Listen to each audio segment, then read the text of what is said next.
All right, let's dive right in. Today, we're talking about something I think we all feel, this challenge of finding ourselves, our own voice in the middle of all the chaos online. So let me ask you something. Do you ever feel like you're just lost in the scroll?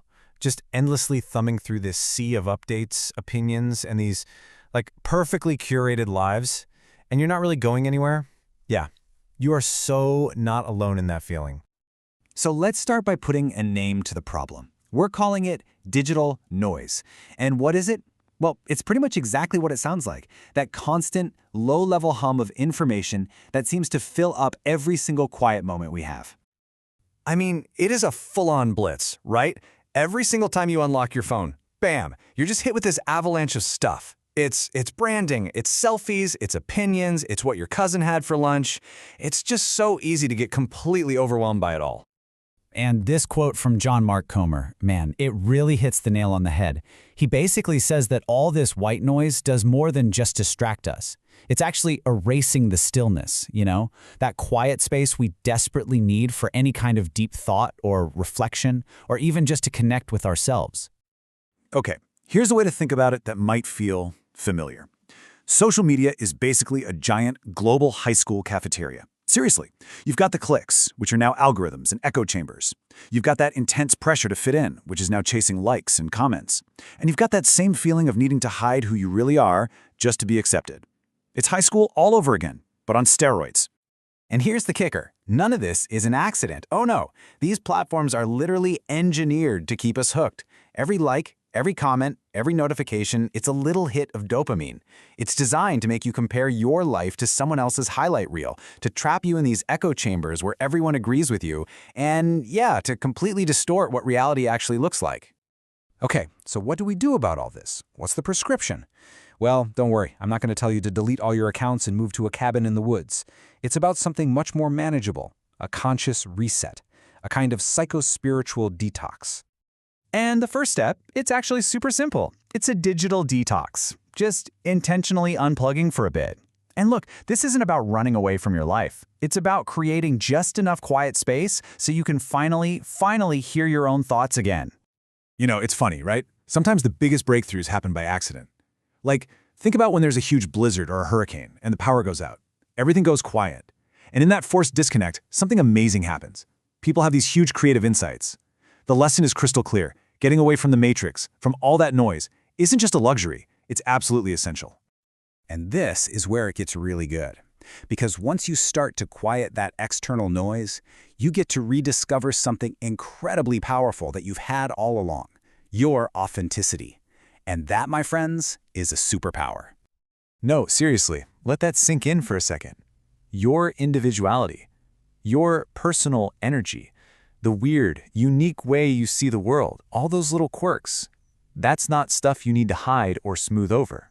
In a world that's constantly trying to make everyone the same, that is your superpower. So really, every single day we have a choice to make. We can be Clark Kent, putting on the glasses, hiding behind the facade, just trying to conform and get that external validation. Or we can be Superman. We can embrace who we really are, speak our truth, be a little vulnerable, and really exercise our true personality. So how do you tap into this superpower? You've got to tune in to what this source calls your truthometer.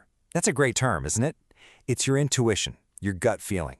It's that inner compass that's always trying to point you toward your own personal truth. And it's the very first thing that all that white noise tries to drown out. Okay, let's make this real. Imagine this. You're in a book club. Everyone is raving about the book, saying it's about X, Y, and Z. But you had a totally different take. You saw something else entirely. So what do? Do you just nod along to keep the peace?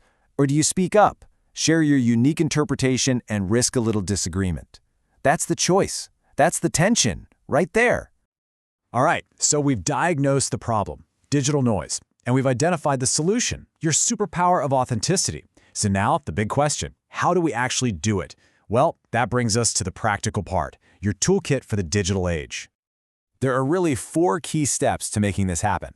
First, you have to carve out solitude, like schedule it. It's non-negotiable time to let that inner truthometer reset.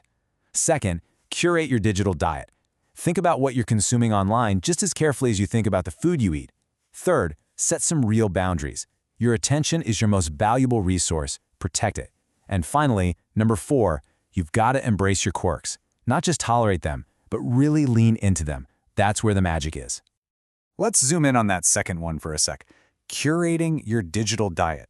This is huge. It really is about becoming the gardener of your own mind. You actively have to prune away the weeds, the vapid echo chambers, the junk content, and then intentionally seek out stuff that will actually nourish you. Seek out diverse perspectives. Be super selective. Unsubscribe way more than you subscribe. So does this mean you have to be a loner? Absolutely not. Community is crucial. But I love this analogy. Think of community like seasoning on food. A pinch of salt, a little pepper. It enhances the flavor. It makes life so much richer. But if you dump the whole salt shaker on your meal, well, you can't taste anything else. It's just bland. Too much conformity does the exact same thing to your life. And just remember, the goal here isn't to create some big war between online you and real you. It's not a battle. The goal is to find just one thing, your balance, that sweet spot, that confluence between being out in the world and taking the time to nurture your own inner voice. And we should be clear, the stakes for this are, well, they're really high. This quote from Dr. Elizabeth Kubler-Ross is just wow. She says our big concern shouldn't just be dying, but the spiritual death that comes from living your whole life behind a facade. Just going through the motions, trying to be what everyone else wants you to be. Look, I know this can all sound like a huge, overwhelming journey.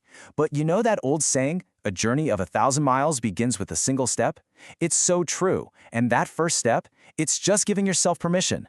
Having the courage to be a little more you, starting right now. So I'll leave you with this to chew on. You have this superpower, this totally unique way of seeing things, this personal energy that no one else has. The only question left is, how are you going to use it?